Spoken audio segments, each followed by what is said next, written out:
Avis vascular centre, మన దేశంలోనే the best varicose vein hospital.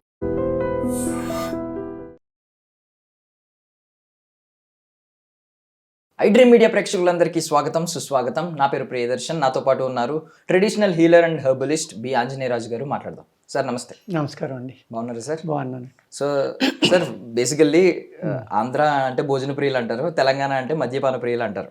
ఇక్కడ ప్రతి ఈవెంట్ జరిగినా సరదాగా తాగాలి, అందరూ కలిసి ఎంజాయ్ చేయాలి. సో బేసికల్లీ లివర్ మీద ఎంతో కొంత ప్రెషర్ ఉంటుంది, అది మనం ఎస్కేప్ అవ్వాలి. లివర్ డిటాక్స్ చేసుకోవడం ఎలా అనేది మీ నుంచి అడుగుదాం అనుకుంటున్నాం. బికాజ్ ఫ్యాటీ లివర్ అని రకరకాల చాలా ఎక్కువగా ఉందండి. ఫ్యాటీ లివర్ ఇప్పుడు చాలా ఎక్కువగా ఉంది.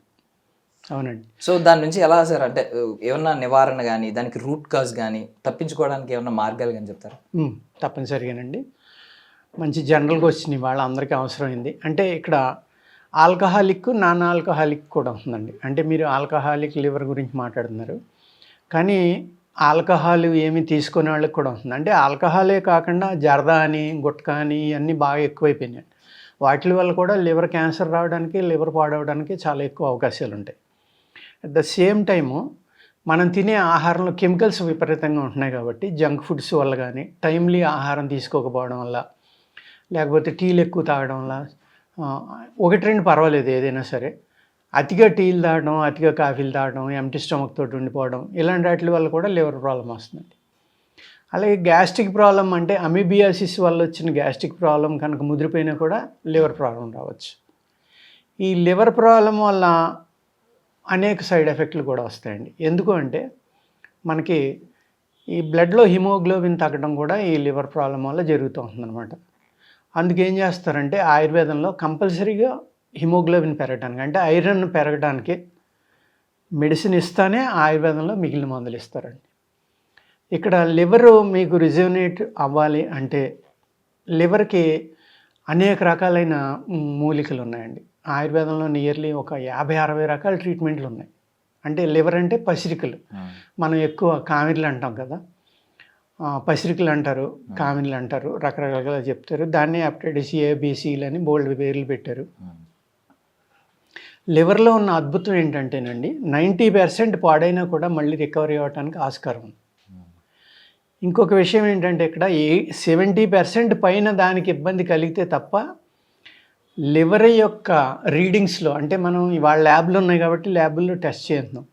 ఆ టెస్ట్ చేయించినప్పుడు రీడింగ్లో మార్పు వచ్చింది అంటే మీకు 70% పోయినట్టే లెక్క.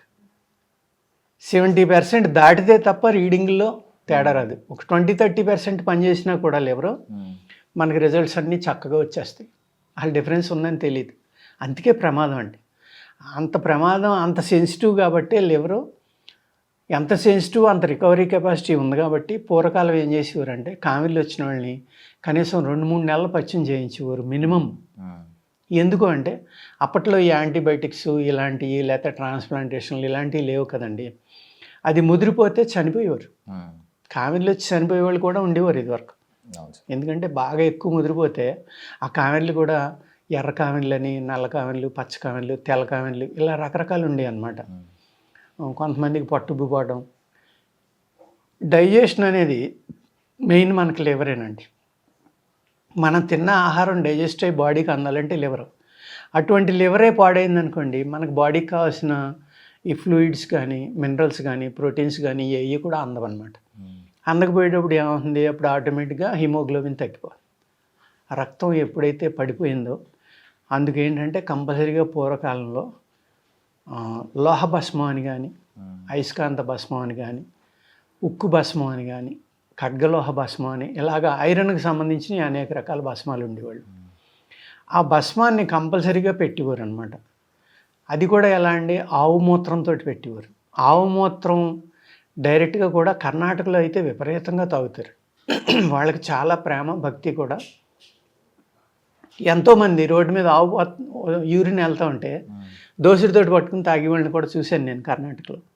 కానీ అలా డైరెక్ట్గా తాగకూడదండి. ఒక క్లాత్ని 7 పొరలు వేసి వడపోసుకుని కనుక తాగితే గోమూత్రం రోజు ఒక 20-40 ml లివర్ కానీ, హార్ట్ కానీ, చర్మవ్యాధులు కానీ అన్నీ క్లీన్ అయిపోతాయి.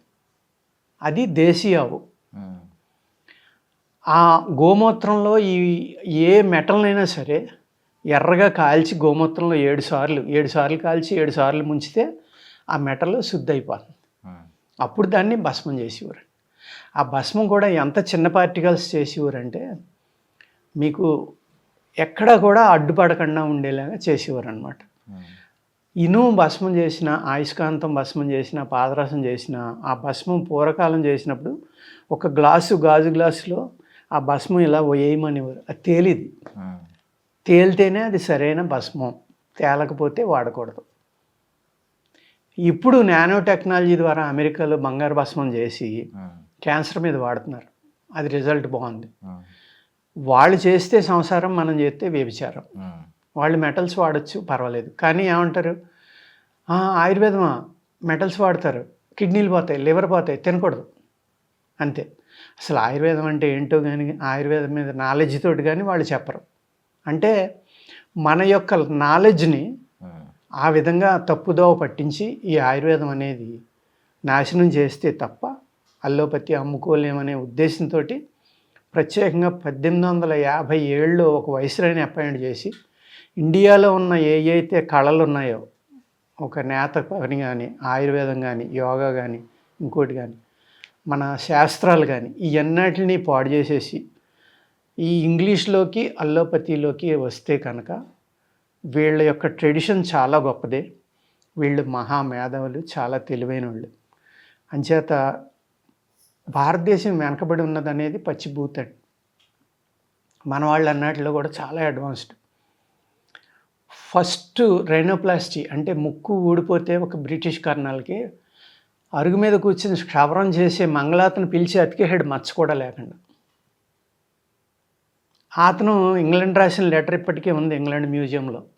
ఫస్ట్ ప్లాస్టిక్ సర్జరీ ఎవరు చేశారంటే ఇండియన్ బార్బర్ అని ఉంది అక్కడ. అంటే మంగళ వైద్యం అని పూర్వం అనుకునేవారు, మీరు ఏనే ఉంటారు. ఎంత అద్భుతాలు చేసేవారంటే వాళ్ళు, వైద్యం కూడా ఉండేది అప్పట్లో.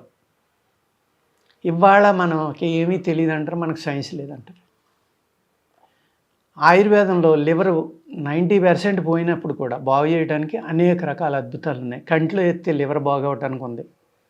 మోదుగు చెట్టు అని ఉంటుందండి. ఆ మోదుగు చెట్టు యొక్క జిగురు కంట్లో కాటుకు పెడితే కామెర్లు తగ్గిపోతాయి, సిరోసిస్ తగ్గిపోతుంది.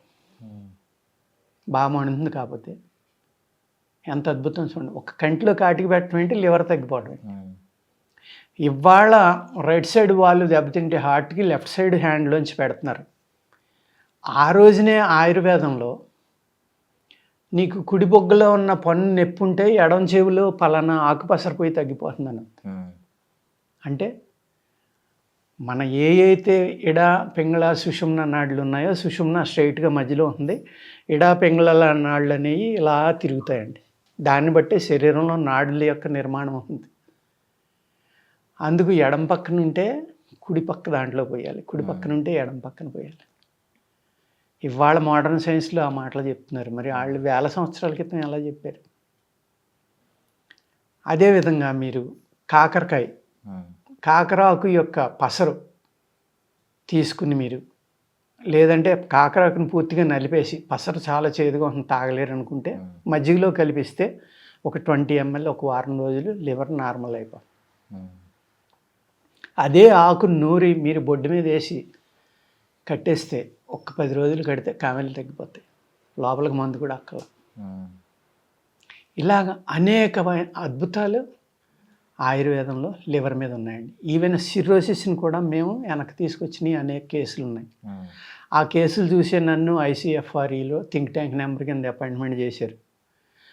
త్రిపుర గవర్నమెంట్లో CMకి మెడిసినల్ ప్లాంట్ బోర్డులో అడ్వైజర్గా చేశాను. ఓన్లీ ఆ కేసు చూసే వాళ్ళకి అర్థం అవ్వక. హెపటైటిస్ C కూడా 50 లక్షలు కోటి ఉన్నదాన్ని 10,000లోకి 8,000లోకి తీసుకొచ్చాం. పూర్తిగా జీరోకి తీసుకురాలేకపోయామండి. నెగిటివ్ రాలేదు కానీ సేఫ్ సైడ్ కదా, 99.9% తగ్గిందంటే సేఫ్ కదా, మనిషిని బతికించాం కదా, సరిపోతుంది కదా. 15 ఏళ్ళు అవుతుంది, ఆవిడ ఇప్పటికే ఉంది. ఇలాగా లివర్లో అద్భుతాలు. అంటే లివర్కి రికవర్ అయ్యి కెపాసిటీ ఉంది కాబట్టి ఒక మాదిరి మందు ఇచ్చినా కూడా అది డాక్టర్ గొప్పతనం కాదు, నా గొప్పతనం కాదు, ఇంకోటి కాదు. కానీ దాని ప్రాబ్లం ఎగ్జాక్ట్గా తెలుసుకుని దానికి మెడిసిన్ ఇవ్వటం వల్ల చాలా తొందరగా రికవరీ అవుతుందండి. ఇవాళ యంగ్ పీపుల్లో కూడా చాలామందిలో ఈ లివర్ ప్రాబ్లం అనేది వస్తుంది. ఫ్యాటీ లివర్ మీరు 100 మందికి టెస్ట్ చేస్తే 70% ఫ్యాటీ లివర్ ఉంటుంది, 80% కూడా ఉంటుంది. ఎందుకు గ్రేడ్ 1, గ్రేడ్ 2, గ్రేడ్ 3 లివర్కి మందు లేదంట అని నాకు ఫోన్ చేస్తుంటారు. ఏమీ లేదు సార్, మీరు 2 నెలలు వాడుకోండి అంటూ ఉంటాం మేము. లేకపోతే ఇలాంటివి ఏయో చెప్తాం. హ్యాపీగా రోజు ఒక నేలవేము మాత్ర కట్టుకుని మిరియాలు, అది నేలవేము ఆకు మిరియాలు కలిపి నూరి బఠానీ గింజలు మాత్ర కట్టుకుని రోజు ఒకటి వేసుకొని సరిపోదు. లేకపోతే నేల ఉసిరి మిరియాలు కలిపి మాత్ర కట్టుకొని రోజు ఒకటి వేసుకొని సరిపోదు. సింపుల్ అనమాట అంత. ఎందుకంటే లివర్ అత్యధిక ప్రమాదం కలిగింది కాబట్టి లివర్ మీద మన పూర్వీకులు అద్భుతమైన పరిశోధన చేసి ఉంటారు. ఒక 50-60 రకాలుగా లివర్ ప్రాబ్లం తగ్గించడానికి మందులు ఉన్నాయి. పొంగించిన పటిక కాడించి దొండాకు, కాకరాకు, నేలవేము, నేల ఉసిరి అనేక వీడియోలు చేశానండి నేను. అవి ఎలా చేసుకోవాలో కూడా చెప్పాను. చేత లివర్ నుంచి బయటకు పడడానికి ఆయుర్వేదంలో అద్భుతమైన మెడిసిన్స్ ఉన్నాయి. మీ ఫుడ్ హ్యాబిట్స్ మట్టుకి లివర్ ప్రాబ్లం ఉన్నవాళ్ళు ఎవరైనా సరే హై ఫ్యాట్ అనేది ఎట్టి పరిస్థితుల్లో ప్రోటీన్ తినకూడదండి. ఎందుకు అంటే అది అరిగించడానికి కావాల్సిన అవయవం కాబట్టి అది వీక్ అయితే మీకు ఇండైజెషన్ అనేది వచ్చి మీరు తిన్న ఆహారం అరగకపోతే మీరు చనిపోవడానికి కూడా కాజ్ అవుతుంది. అందుకు దానికి విశ్రాంతి ఇస్తే దానికి విపరీతమైన రికవరీ కెపాసిటీ ఉందన్నాను కదా, విశ్రాంతి ఇస్తే సరిపోతుందండి.